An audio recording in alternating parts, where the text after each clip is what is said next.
Bismillahirrahmanirrahim. Allahumma salli wa sallim ala sayyidina Muhammadin wa ala ali sayyidina Muhammad. Assalamualaikum warahmatullahi wabarakatuh. Ya, ayat yang ke-6. Wa kadzalika yajtabika rabbuka wa yu'allimuka min ta'wilil ahadits yutimmu ni'matahu 'alaika wa 'ala ali yaquba kama atammaha 'ala abawayka min qablu Ibrahim wa Ishaq. Inna rabbaka 'alimun hakim. Terjemahannya cukup jelas ayat ini ya. Cukup jelas terjemahannya. Ada beberapa pelajaran, yaitu yajtabika rabbuk. Jadi Allah Ta'ala akan memilih kamu. Ya, Allah Ta'ala akan memilih kamu menjadi Rasulnya Allah Ta'ala. Tapi prosesnya ikutin. Wa kadzalika yajtabika rabbuka wa yu'allimuka. Allah akan mengangkat kamu jadi Rasulnya. Allah akan mengajarkan kepada kamu ya ilmu ta'wil, berbagai mimpi dan berbagai hal. Wa yutimmu ni'matahu 'alaika. Kamu akan mendapatkan nikmat yang banyak, tapi nikmat itu enggak sempurna, karena di dunia nikmat itu akan hilang. Nanti Allah akan menyempurnakan nikmatmu di akhirat, sebagaimana Allah telah sempurnakan nikmat itu kepada kedua leluhurmu, yaitu ya mbah buyutmu Nabi Ibrahim alaihissalam dan kakekmu Ishak. Nah ini pelajaran yang menarik, ikhwani rahimakumullah. Jadi belum jadi nabi, belum jadi rasul ya, belum diangkat jadi rasul oleh Allah Ta'ala. Nabi Yusuf itu sudah dikasih tahu oleh Allah Ta'ala kalau saudara-saudaranya semuanya akan mendapatkan nikmat dari Allah Ta'ala. Disempurnakan nikmatnya. Kalimat wa yutimmu ni'matahu 'alaika wa 'ala ali Yaqub. Nikmat yang sempurna itu hanya di akhirat, bukan di dunia. Jadi orang yang dijamin sama Allah disempurnakan nikmatnya artinya ahlul jannah. Artinya penghuni surga. Bisa jadi sekarang jadi pejabat, jadi orang kaya, jadi orang yang tersohor. Tapi 2 hari kemudian jatuh jabatannya, jatuh namanya. Ya, bahkan mungkin bisa detikan namanya jatuh. Tadinya hidup bebas, naudzubillah min dzalik. Tiba-tiba hidupnya menjadi tidak bebas seperti kita sekarang. Tadinya bebas kemana-mana. Sekarang semuanya serba dibatasi oleh corona, saudara-saudara. Oleh corona. Tidak bisa. Nikmat di dunia ini oleh Allah Ta'ala dibuat memang seperti itu. Tapi Allah jamin Nabi Yusuf alaihissalam, nikmatmu dan nikmat saudara-saudaramu, keluarga Yakub semuanya, arti saudara-saudaramu, ayahmu, orang tuamu akan disempurnakan oleh Allah Ta'ala sebagaimana kakek-kakekmu, sebagaimana leluhurmu. Ayat ini merupakan petunjuk bahwasanya saudara Nabi Yusuf alaihissalam orang-orang yang baik. Karena itu stop, jangan ngomong yang buruk tentang keluarga Nabi Yakub. Naudzubillah min dzalik. Stop, jangan berpikir yang buruk tentang saudara-saudara Nabi Yusuf alaihi wassalatu wassalam. Ikhwani rahimakumullah. Kemudian ayat yang selanjutnya. Ayat 7. Laqad kana fi Yusufa wa ikhwatihi ayatun lis-sailin. Sesungguhnya dalam kisah Nabi Yusuf dan saudara-saudaranya ada ayat-ayat buat orang yang mau bertanya. Ayat-ayat buat orang yang bertanya. Apa maksudnya ayat? Ayat itu bisa jadi wahyunya Allah, itu ayat. Ya, ayat itu wahyunya Allah. Ayat itu bisa jadi tanda-tanda kebesarannya Allah.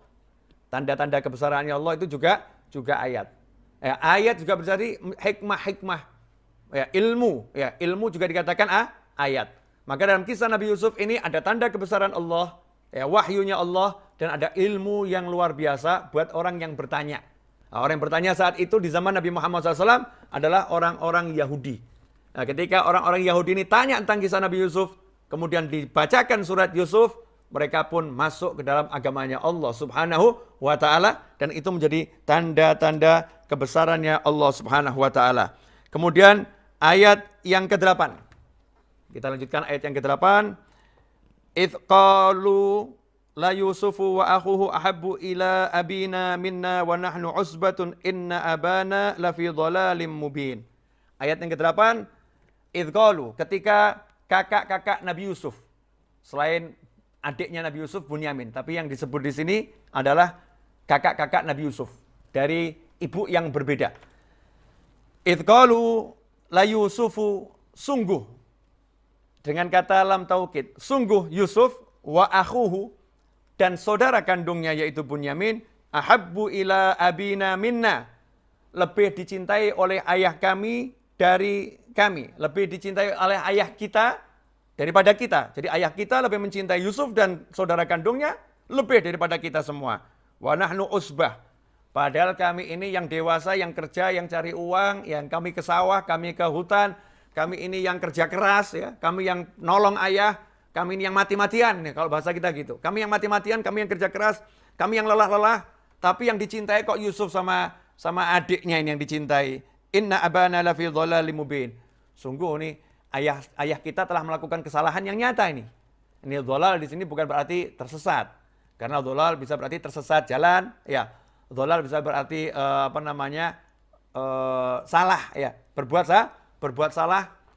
Tapi dhalal di sini adalah menurut anak-anak Nabi Yakub, saudara Nabi Yusuf alaihissalam, Nabi Yakub telah berbuat salah, ya, dan kesalahannya nyata karena mencintai Nabi Yusuf dan saudaranya lebih dari mereka semua. Sementara mereka yang kerja, mereka yang membiayai, kalau bahasa kita, saya yang kerja, gaji buat ayah, gaji buat ibu, kenapa yang diperhatikan kok adik saya? Nah, ikhwani rahimakumullah, pertanyaannya, betul enggak ya kira-kira kalimat anak-anak Nabi Yakub ini yang mengatakan ayah salah ini? Justru kalimat mereka itulah yang salah. Kenapa? Gak ada yang salah Nabi Yakub mencintai Nabi Yusuf dan saudaranya lebih dari kakak-kakaknya. Gak salahnya di mana? Ya ini kalimat ini. Mereka sudah dewasa, mereka sudah bekerja, yang ini masih kecil. Jadi ya wajar toh, kalau yang masih kecil itu dicintai, disayangi. Kalian udah dewasa. Masa yang udah dewasa minta sayang, itu ya gak ada kan ya. Kalau yang kecil dilus-lus, sayang, oh anak mama digendong-gendong masih kecil, wajar. Kalau yang udah gedenya 2 meter, oh sayang digendong, jatuh bareng. Iya, cara nyayanginya berbeda. Tapi saudara-saudara Nabi Yusuf alaihissalam karena api cemburu yang luar biasa, nggak bisa melihat kalau ayahnya nggak salah. Ayahnya nggak salah, ayahnya bener, ini masih kecil, harus dicintai lebih. Yang kedua, Nabi Yakub gak bersalah alaihissalam adalah karena Nabi Yusuf ini yatim. Yatim itu dalam bahasa Arab, ya, orang yang kehilangan salah satu orang tuanya atau kedua orang tuanya. Kalau dalam bahasa Indonesia, yatim orang kehilangan ayahnya, kan begitu. Dalam bahasa Indonesia terjemahannya, Nabi Yusuf ini piatu. Ibunya udah meninggal. Udah gak punya ibu ini. Adiknya juga sama, gak punya ibu. Kalian masih punya aku ayahnya, kalian masih punya ibunya. Nah, aku harus berikan kasih sayang yang lebih karena aku harus menjadi dua. Menjadi ayah sekaligus menjadi ibu. Menjadi ayah sekaligus menjadi ibu. Itulah yang dilakukan Nabi Yakub alaihissalam secara zahir. Jadi secara zahir Nabi Yakub pun adil. Ya, secara zahir adil. Jangan kita katakan Nabi Yakub gak adil. Masa Nabi gak adil?